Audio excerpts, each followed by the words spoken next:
गया। इसी समय कश्मीर घाटी में आतंकवाद भयानक रूप ले रहा था। हिजबुल मुजाहिदीन जैसे आतंकी संगठन लोकल युवाओं को बहला फुसलाकर और धार्मिक कट्टरता का सहारा लेकर अपनी ओर खींच रहे थे। ये एक तरह का अंदरूनी जहर था जो समाज की जड़ों को खोखला कर रहा था।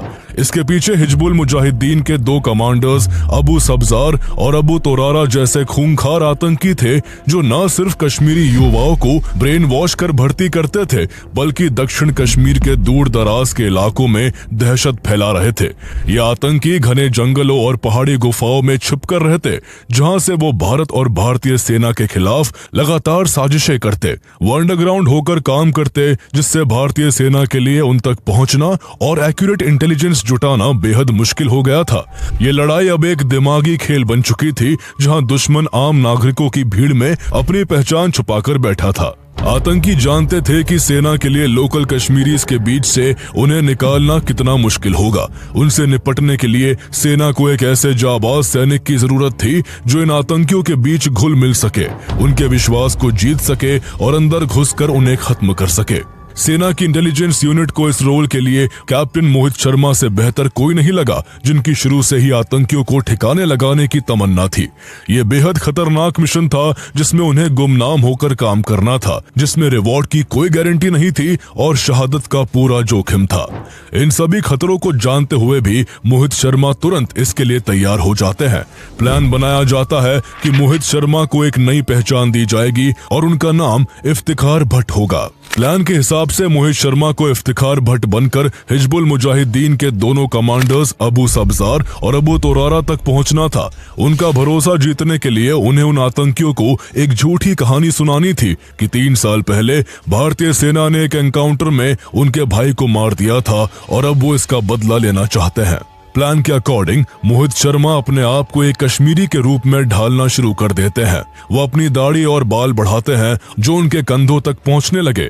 उन्होंने कश्मीरी पोशाक पहनना शुरू कर दिया और डोगरी और उर्दू भी सीखी। उन्होंने कुरान की आयतों को भी सीखा, जिससे किसी को उन पर शक ना हो। वो रेगुलर मस्जिद भी जाने लगे और उन्होंने अपनी फौज की दमदार चाल को भी जरूरत के हिसाब से बदल लिया। उनका पूरा हुलिया कुछ ही महीनों में एक कश्मीरी शख्स जैसा हो गया और उन्हें देखकर कोई नहीं कह सकता था कि वो एक भारतीय सैनिक है। मोहित शर्मा से वो अब इफ्तिखार भट्ट बन गए थे।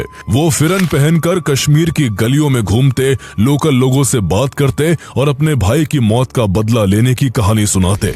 2 महीने तक मोहित एक आम कश्मीरी के रूप में शोपिया के आसपास के गांवों में घूमते रहते और अपनी झूठी कहानी दोहराते रहते। ऐसे में वो जल्द ही हिजबुल मुजाहिदीन के ओवरग्राउंड वर्कर्स की नजर में आ गए। ओवरग्राउंड वर्कर्स को लगा कि ये इफ्तिखार भट्ट अपने भाई की मौत से बहुत दुखी है और इसके अंदर जो इंडियन आर्मी के लिए नफरत है, ये उनके आकाओं के काम आ सकती है। इसी के चलते मार्च 2004 में शोपिया के एक गांव में इफ्तिखार भट्ट उर्फ कैप्टन मोहित शर्मा की हिजबुल मुजाहिदीन के कमांडर्स अबू सब्जार और अबू तोरारा से मुलाकात करवाई जाती है। प्लान के अकॉर्डिंग मोहित शर्मा उन दोनों को भी यही बताते हैं कि उनका नाम इफ्तिखार भट्ट है और 3 साल पहले भारतीय सेना ने एक एनकाउंटर में उनके भाई को मार दिया था और अब वो इसका बदला लेना चाहते हैं। मोहित शर्मा ने उन्हें एक आर्मी चेक पॉइंट पर हमले की योजना भी बताई। उन्होंने आर्मी पेट्रोल्स के मूवमेंट के कुछ मैप्स दिखाए जो उन्हें सीक्रेट पहाड़ी रास्तों से होकर गुजरने की जानकारी देते थे। इफ्तिखार बनकर मोहित शर्मा ने आतंकियों को बताया कि उन्होंने ये सटीक प्लान महीनों की कड़ी रेकी के बाद तैयार किया है।